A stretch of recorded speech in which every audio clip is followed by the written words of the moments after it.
here. So take two again. We are doing a syncretism class. I feel like I've already said all this, and I have. So I have been learning and studying syncretism for the last 11 years.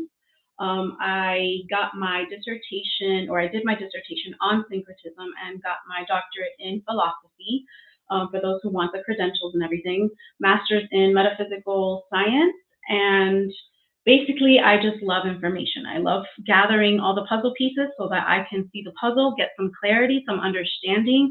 I have a moon in Gemini, so I'm going to want all the details, all the facts. So with all that said, obviously I want all of you to go behind me and do your research. I have plenty of books that I'm going to share that I have read to help me understand. Also the people that have helped understand this, that I have studied and I have researched and listened to for many, many years now. So I will be bringing all of that up for everybody. And yeah, welcome. So let's get started because it's been a minute. So syncretism is uniting all fields of knowledge, of theology, of science, religion, mythology. It is very inclusive. It's not exclusive. If you think of something that is only inside this one box, it is exclusive from the whole, from the all, okay? So we are going to look at this with an open mind. And let me begin with, thank you. All right, so if you guys can see clearly without the glare, now I'm gonna have to yell because I don't have a mic, yay. All right, we're gonna start right here at the top. There's a circle, you can't see it, and it is a photon. We're going to say that that photon is light, that photon is information, that photon is in the non-physical. We are going to say that that is also the everything, the all, okay? Then we have, so this is light. Then we have time. So we went from one thing that turned into two things, which is duality, okay? So we have time, the hourglass, that is basically representing the polarity of the positive and the negative, the electric and the magnetic, the masculine and the feminine. And we're going to go over this so many times that it's going to ingrain into some of you guys' mind. Then we have space. You put together the fact that you go from the non-physical of all to just two polarities. So this is where, can you see it well from the screen? This is where you go from one to now two. To then three. You have to jump into this space, into this field, into this 3D world in order for us to play the game. So we went from non-physical to now experiencing time, experiencing space. And what that does is it creates energy. It creates a frequency. It creates a vibration. And so that vibration is a sine wave. It's a wave. So in quantum physics, they will call it the wave that once it's observed, it collapses and it becomes a particle, okay? So we are looking at vibration and how the vibration becomes physical, how it goes from light to then all the elements below until it becomes solid. And that's really what we're gonna talk about and how it relates to all the fields. So let me make sure I cover everything because there's a lot. So we have the electromagnetic wave, which is the sine wave, right here. This wave has the, we're going to call it the equator, the midline, which if you were to look at it in a different way, you also get DNA. So DNA is also encoded into that. You have adenine, thymine, guanine, cytosine, all the different aspects of it. And because of that, you have as above, so below. The word became flesh. All right, so this polarity, we're going to go from positive and negative, and we're going to break it down into the bigger circle so that you guys can see. But I'm just showing you how these symbols are going to play out over and over the frequencies. So when we have dielectric energy and magnetism, which is, let's just say it's the non-physical, the Ethernet or the ether, you can't see it. But if you were going to replicate it into the physical, you would then create electricity and magnetism. You would create this electromagnetic world that we're in, aka the electromagnetic field that is around us, that we are the atom. This is the atom. This is the atom breaking into the atom. Okay, we're just going to leave it like that because it's going to keep going. Okay, so let's look at this duality. If we're looking at this photon into a bigger field, this photon now is conscious. So we are now looking at this light called the sun, and this is the symbol of the sun, the circle with the dot in the middle, okay? So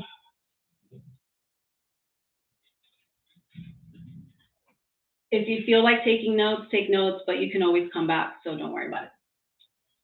All right, so this polarity, we have the sun going, this is the journey of the sun that we're looking at, and we're going to look at it in different ways. We're going to start off with the two. Everything above this line, above the equator, and let me know if I have to speak up because I don't know how loud I am. Everything above this line is positive. We have all good up here, okay? Everything below is considered evil. So we have good and evil. Positive because you're going upward on the positive side. And on this side, you have positive because we're still on the positive side, but you have negative because now the sun is going down. It's all going to click, don't worry. Here we start as descending. So we have negative, negative. And then ascending. So we're in the negative, but we're going up. So in math, you would see the sine wave and you would see these polarities. Good and evil. All right, so those are the two. We're going to look at the three. Is there a glare? What this means is now we have three different modalities or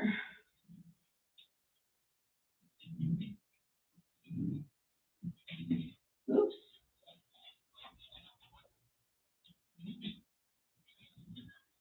Three different types of energies along this wave.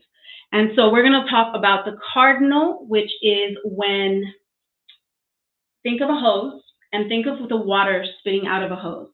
The energy that comes out of that is very strong. It's very potent. It's ready to explode.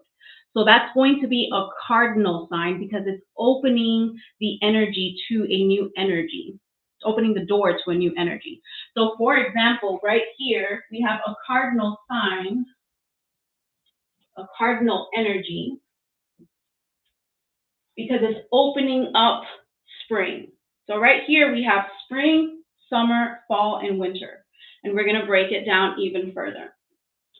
So in that hose, when you see it explode, there's going to be a fixed point in that curve, the part that doesn't move. That's going to be the solid part that holds it steady. This is fixed. It's stubborn. It's immovable.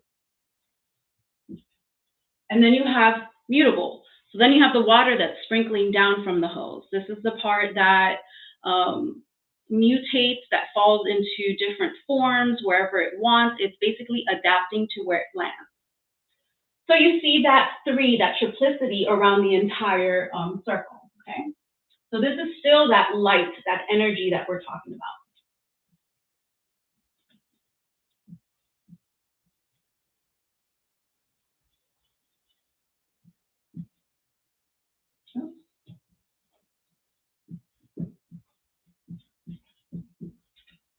All right, so why am I creating these little doors that look like the swastika? They are basically showing you that they're opening up the doors to the season. So here you have very moist type of temperature in the spring. So this is spring. Here you have really hot temperature in the summer. Here it's very dry in the fall. And here it's very cold in the winter.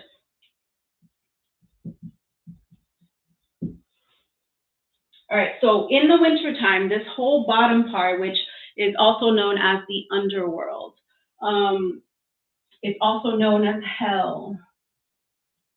This is heaven.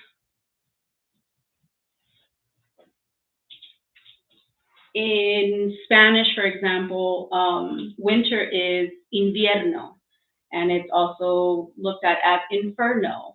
So this would be hell, because we have no plants living, and the sun, it doesn't do really well in the fall and winter. So this right here starts to show you that we go from the 3 to the 4, and because it's split up into the 4, spring, summer, fall, and winter, we are now looking at the 4 different elements. So I'm going to need all the Sharpies. And let's break down the elements, because that's fun.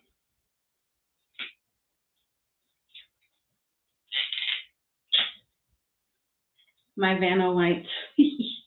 That's funny. Okay.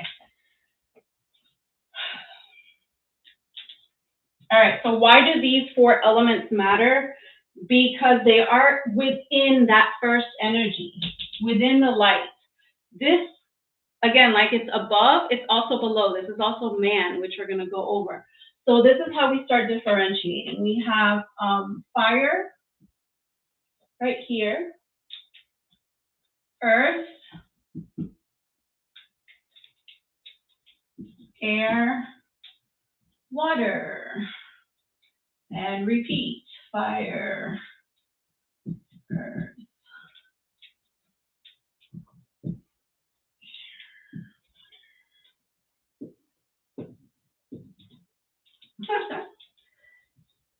Fire. Okay, there's no fire in the quadrant right here where the winter is. So we have fire, earth, air, and water. All right, now I'm going to do that here.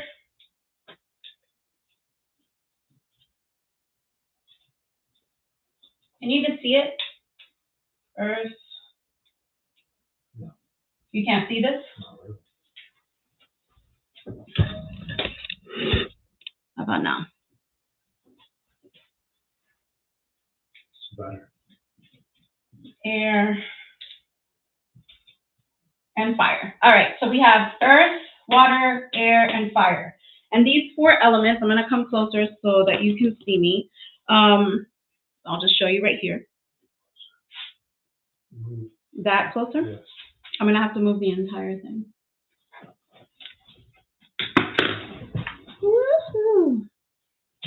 I'm strong, capable. All right, so we have earth. So this is the solid, right? We have solid, we have liquid, we have gas, we have plasma, and this would be the 5th element, which is the ether. This is dielectricity.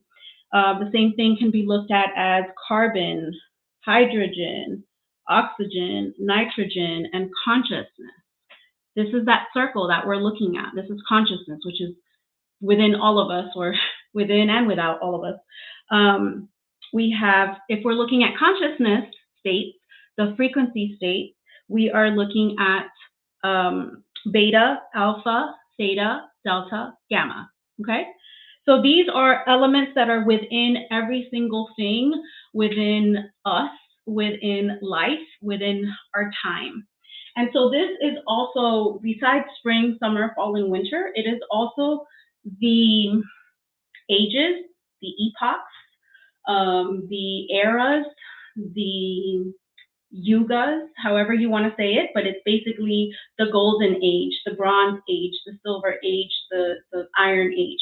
We've been in the Iron Age, the Dark Ages, and we are headed towards the Bronze. We're headed towards higher consciousness till eventually, just like the seasons, we end up getting into the Golden Age, which is heaven on earth, because that's where our consciousness is. It's not there yet, obviously, but it will be. So this is also our 24-hour clock. So just as the ages are 12,000 years up, 12,000 years down, we have 12 hours during the day, 12 hours during the night. So let me put that up real quick. We have a 6 a.m., 12 p.m., 6 p.m., and 12 a.m. So we can look at this as a clock. And why does that help us? Because it helps us understand our time if we are to flow. So just like the circadian rhythm when we're sleeping, that helps us regulate our melatonin. It helps us regulate all our glands, etc. So when we know and we flow with the energies, we're balanced. We're more in alignment. So we are going to take a look at this based on the symbols, as in the signs. So now we're going to look at astrology and how that relates to time. So I'm going to do time and astrology kind of at the same time. So 6 a.m.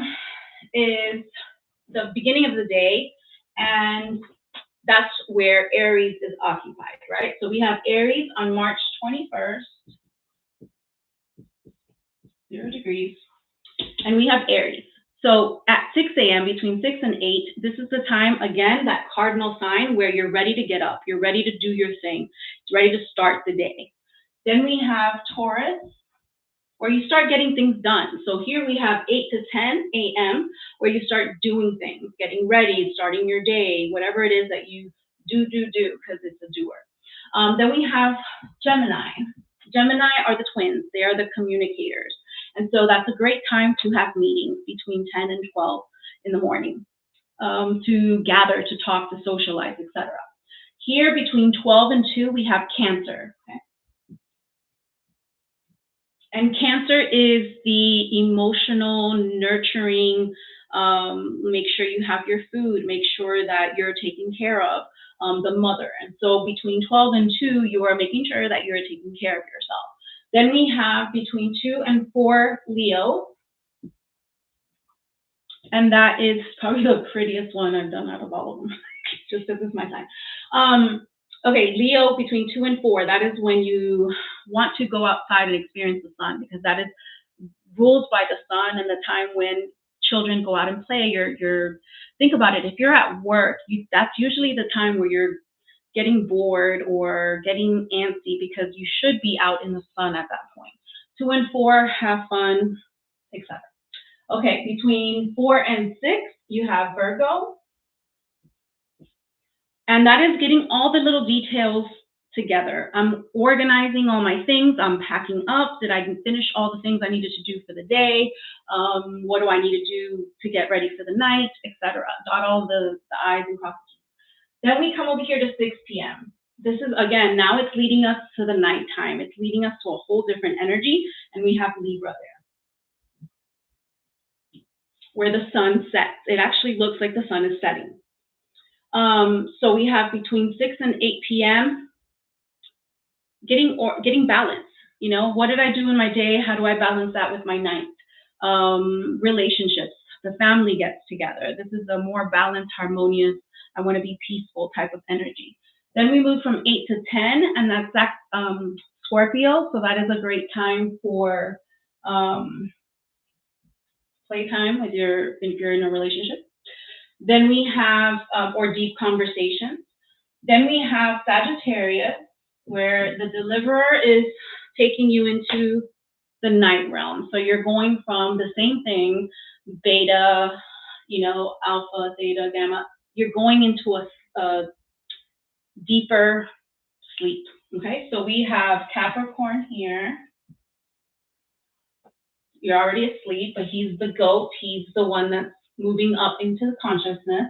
Then we have Aquarius, giving you information, understanding, clarity, wisdom, and then Pisces would be right there between a really deep sleep, a lucid dream, and waking up, because you're going to wake up here, essentially, if you're aligned, right, with the energy. So you have the signs, you have the time, the seasons, the eras, and then what am I missing? And the elements, right? So is there any questions, by the way? Okay. Alrighty, righty. Let's look into, there's so much. All right, I'm going to start kind of showing you what we already went over the cardinal cross, but I'm going to start going into kind of the theological, biblical sense of it, which is still all connected. And then the man, how we relate as a person, as our energy to this entire thing. Okay, so the fixed cross quarter days. This is the in between the seasonal part. This is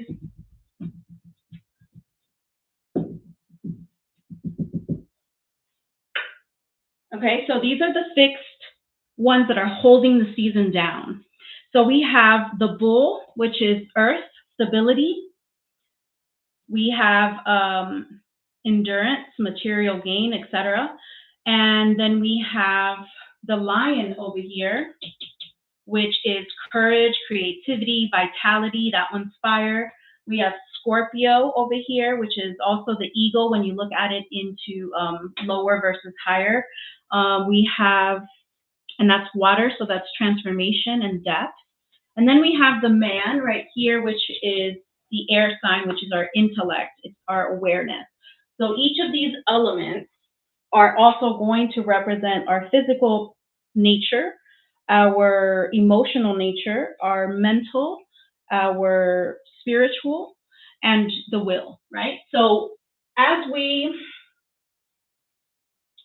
look at these quarters, you see that we have the lion, the bull, the man, and the eagle, which is represented in Ezekiel 1:10. As for the likeness of their faces, they had the face of a man, the face of a lion, of the ox, and of the eagle. So I find it, this is the part that excites me, okay? Because I am very into piecing all the pieces together when it comes to the Bible. So this is really the Mazzaroth that we're going to look at. Starting with Virgo. Okay, so what time is it? Okay, so we're looking at Virgo being the M, the Mary, the Mother, the Virgin consciousness, the beginning of our soul journey. And again, we're looking at how the sun is traveling around the Mazzaroth. Mazzaroth means zodiac. There's a couple books. I'll share some books later, but there's a couple books that really go over this that are called Mazzaroth, and that one I'm going to share later. Okay, but that one's really good. Okay, so then we have the sun going from the virgin delivery, the Son of God, the light of the world, to then having Libra, the balance, balancing out the spiritual and balancing that to the physical. So we have the physical realm, the body, and then the spirit now in the body. Remember, we have the spirit is now in this simulation, in this game. So from doing that, we go over to the Scorpio. The Scorpio is Judas. So he is betraying him for 30 pieces of silver. That's the 30 degrees right here. Because once the sun goes down, it pinches the sun. It pierces the sun. Okay, so then we have the horse here and the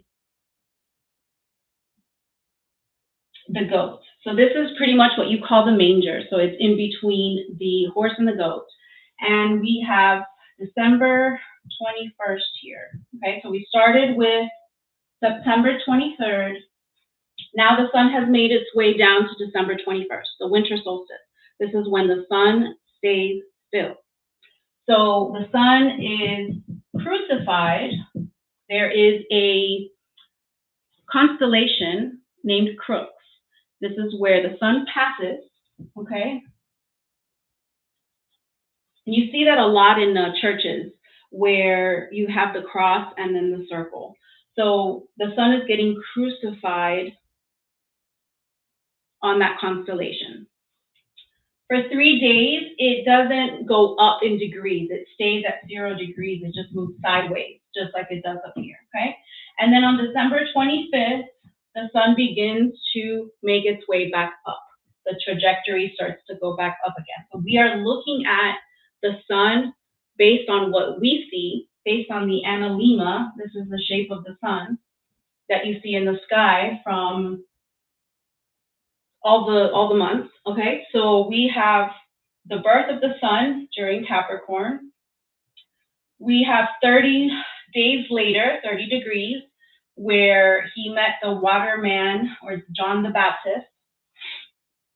And that is Aquarius, right? Then we went to the Pisces, the fish. Now, Jesus is represented as the fish in religion. He is, which is this part right here. That's the Pisces. So that's representing our atom, our toroidal field, the Pisces, the two fish. This is where he makes men, fishers of men. Cast your net to the right side and you will find 153 fish. If you add up 1 plus 5 plus 3, you get 9. This is all symbology. This is telling you, there's so many layers to the Bible, but it's telling you, okay, when you see the number 9, it's speaking about consciousness. It's telling you to go deeper into that story and see what it's trying to tell you consciously. So casting your net to the right side would be casting your energy to your right hemisphere, meaning the spiritual side, getting rid of thought, getting rid of the 5 senses, and going into communing with God. And so that would be the number 9, okay? So this was the fish. Then he passed over to the ram. So this is the lamb that takes away the sins of the earth. Sin means falling short of understanding. It means darkness. So this is the darkness, this is the light. If you were to look at the yin and the yang, right? You have light and dark, electric and magnetic energy. This is all what it comes down to. So the lamb, this is why you see the lamb a lot, why you see the whole sacrificing of the lamb or of the bull, etc. So the sacrificing of the bull. Then here's where he meets his brethren and he gets his disciples, and then they sit at the top. This is where they have the Last Supper, and you'll see this in the painting, how it represents. You can Google it now, and it's all over the place, how you can see all the different signs and the different seasons. Very well drawn out or painted in that Passover painting. So here you get to Cancer. Here they have the Last Supper, and he says, I know that one of you will betray me. And because he sees that he's going back down, the trajectory is the sun is now falling. It's going to be, killed and then rise again. So he starts to descend, and then here is at the end in Revelation, the tribe of Judah. So here we meet the lion of the tribe of Judah. So this is the spirit, he made it all the way, the soul made its way around the journey and made its way to its higher self, made its way to lion representing spirit, okay? So this is also the tale of the Sphinx. So we have the soul evolution from Virgo, the virgin consciousness, which is all pure, untouched. I don't know what's going on. Went through all the signs, and at the end, the lion. So we have the solar self, the Christed awareness self. And that's why you have the woman, virgin, and then you have the lion, right, which is the end of the body. So that is that part. Now, when you look at this and you see that this part is supposed to be evil and this part is supposed to be good, right? All they did was go, oh, let's take an O out and add a D, and you have God and the devil, which at the end of the day is good and evil, which at the end of the day, it doesn't make a difference because the darkness is still going to show you things that the day isn't going to show you, and the day is going to show you things that the night isn't going to show you. So it's about how the intention is played within this. Okay, I'm going to do the man, and then I think we can wrap it up. So as far as Earth, the symbol for Earth, you probably can't see it in green, is the circle with the cross in the middle. So the cross in the middle is you have time and space. You are now in Earth. So we have light, consciousness, the sun, and the Earth. This is us. So when we connect it, we end up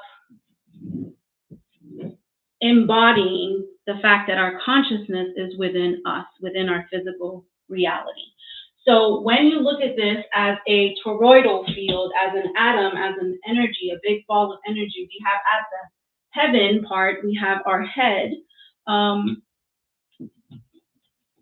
in blue. We have at the root, at the bottom of us, we have red. And in the middle, which is our heart, we have green. So the heaven would be our head, and hell would be our heels. So the bottom, our feet, if you look at it also through the Bible, the feet represent the part that is touching the earth, which means our cardinal mind, our lower nature, our animal nature, right? And then we have heaven in our head, where we represent the higher self, the Christ itself. And one of the books I want to show or point out, can you grab it right there? The Bible dictionary. It's like underneath, yeah, right there. This one right here really helps metaphysically, the Metaphysical Bible Dictionary, to understand what those words mean, because there's so many layers, like I said. But where was I? The man? Okay, heaven, hell. So we have that within the man, and then we have the man represented within this field. So I'm just going to grab this and show you because it's a lot easier. But you have the head by the ram, the cerebrum, the cerebrum that's in the front, the ram. Okay, we have the neck or the back, the cerebellum, the bull. So that's Taurus. We have the arms, the lungs, by Gemini, the twins, the two hands. We have our chest, Cancer. We have Leo, the heart. We have Virgo, the small intestine. Libra, the kidneys. We have Scorpio, the generative area. Sagittarius is the hips, like the hippo. We have Sagittarius. Capricorn is the kneecaps. We have Aquarius, the ankles. I don't know why I'm touching all these parts. And then we have Pisces, the fish, which are the feet. So the entire, I'm going to call them signs, energy or aspects of ourselves are within this entire thing. So this is our head, our arms, chest, right? It goes all the way around until the feet, and don't laugh at my drawing, until our feet are touching the head. So we have the body, the microcosm. So why is this important? Because by understanding what's happening above and understanding that if the sun is always going to do this, the sun is always going to rise, it's going to fall, it's going to sit at the right hand of the Father, right? As the sun dies and is reborn and goes around, so do we. So does our soul. Energetically, our soul journey has so many death endings, and then beginnings and rebirths and renewals, where we feel like we've had so many chapters and so many lives within our lives, so many seasons, etc., because we go through our own deaths and our own renewals. And so we have within us these chakras. So we have what I showed right here, but we have our chakras from the root all the way to the top, which are connected to our 7 major glands. Okay, the 7 major glands are going to resonate as far as frequency goes, our frequency, differently for each one. That's why I have the colors of the rainbow. So each one is going to be differentiated. We are light, and then they are differentiated into the 7. And so this is, I'm going back to why it's important. It's important because our inner sun, our solar plexus, must also rise to sit up here. And that's how we become enlightened. That's how we become Christed. So Christed as in our Christ oil, our sacred secretion. I would look at Kelly Marie Kerr for all that information that has to do with the sacred secretion, because she breaks it down beautifully. Bill Donahue for all the Bible stuff, breaks it down amazing. Santos Bonacci does the astrology, well, all of it really well, because that's pretty much his wisdom and knowledge is amazing. So just, gather what you can from the books, from the people, from yourself, right? Meditate on this, because once you do, you elevate your frequency, right? You are having a natural baptism. You are going from beta frequency, which is talking like I've been talking for this past, however long, to the more imaginative state, the meditation world, the more imaginative, slowed down version. Then you move up to theta, which is the frequency of having no thought. This is where you see Jesus in the air. This is air, right? Because this is Christ consciousness. This is where you begin to embody that, because you no longer are in that constant thought or the emotions anymore. You are now feeling in a different way. It's not even feeling like emotions. It's feeling something you don't even know how to describe, but like pure love. And then trying to embody that. And I say try because we're human and it's very difficult. But that is the goal. That is the goal of all of this, is for us to be Christed, for us to be, to go through this soul journey and do what you came here to do.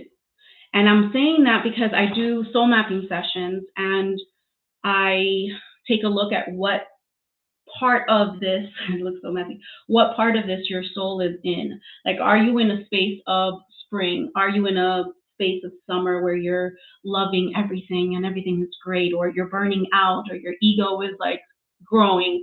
Or are you in a place of fall where you're letting go of things that no longer serve you, and you're shedding roles or identities that you no longer resonate with anymore? Or are you in your winter time where you're healing or having to go inward and just heal, So there are different seasons for where we are, and it's just important to understand them. It's know thyself. The more you understand yourself, the more you can create life, create anything you want, because we have the power, the energy, the tools all within us. I mean, all this is within this little one dot of information. This one dot of information, this photon, this light, came down and condensed into solid form, and now we're just going back to the light to, go back to where we came from. So I think that's pretty much as I can say without like my head blowing up right now with information. I'm going to just start pointing out a few books just because they're good. And this one was really good to get started with understanding all the different religions that are out there and how each one is saying the same thing about you. So that one is really good. This one is the esoteric structure of the alphabet. And that goes over a lot of this. We have the occult anatomy of man. Again, this. Everything goes back to this. The tree of life. This is the tree of life. This is good. This is evil. This is Cain. This is Abel. This is all the things that you can name that are, again, the duality, the polarity of masculine and feminine, etc. So we have God-man, the Word made flesh. This was a really good one. The zodiac, the salts, the cell salts. So, I mean, even if you break it down to the minerals that we have, they all break down back again to all the signs. And, you know, some of you might not be knowledgeable of astrology or knowledgeable of numerology or any of these ologies. But my point in doing this today was so that if something resonates, if something clicks, if something gets you excited to learn more, follow it.